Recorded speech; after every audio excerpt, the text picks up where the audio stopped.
God and His righteousness, and all these things shall be added unto you. Pag inuna po talaga natin ang Diyos sa ating buhay, lahat ng ating mga pangangailangan ay ipagkakaloob niya. Amen po? Amen. Idaragdag na lamang ng Yes. Panginoon. Yes. Nakakatuwa din po na makarinig po ng mga pinagpala po ng mga kapatid natin na pumunta po sa ibang bansa, no po?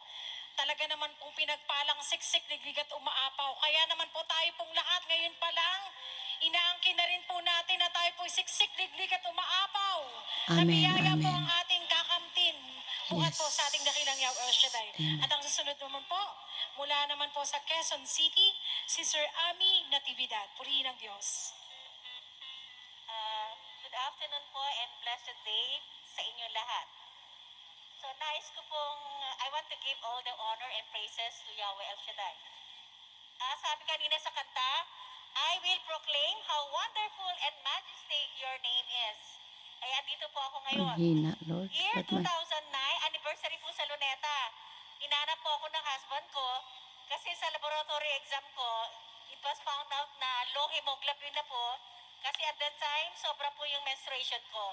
Fortunately, after that anniversary, the following day, inoperahan ako and then yun po, okay na po.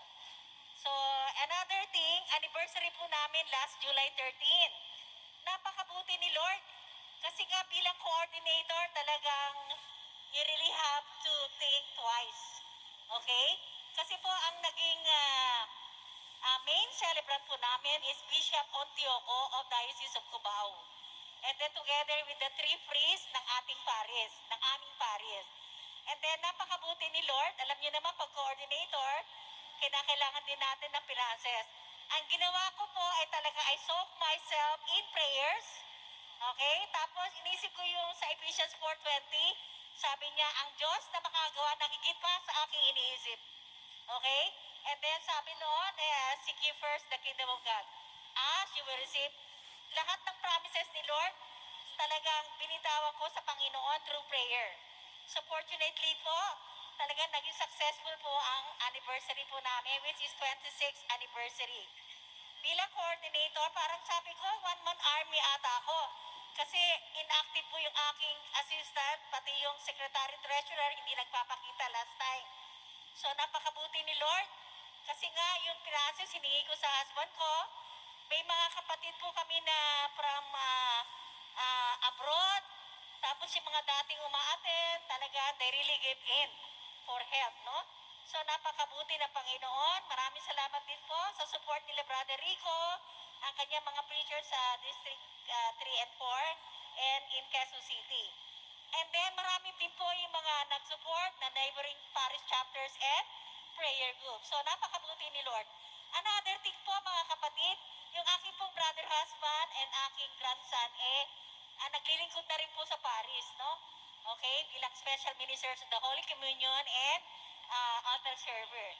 And then at the same time, no, napakabuti ng Panginoon. Dati po masakitin ako, konting ulan na lang, ubuhin na ako, hikain na po ako. Dahil sa paglilingkod ko sa Panginoon, binayaan niya ako ng kagalingan. Amen. So maraming salamat po sa Panginoon. Praise God. Another thing, yung aking pangalawang anak, okay, may daughter-in-law po ay pregnant na and she'll be delivering my grandson by November. Salamat po sa mga Amen. prayers, sa mga answered prayer, at saka suporta at sa tulong ng Panginoon na kung wala ang Panginoong Diyos, hindi ko po magagawa ang lahat ng bagay na yon. With His divine guidance, Amen. provision, napakabuti ni Lord, I give you all the glory, honor, and praises. Amen. Maraming salamat. Salamat sa Diyos. Praise Hallelujah. God. Diyos. Praise Ang the susunod Lord. po, tawagin po natin, galing pa sa Dasmariñas, Cavite.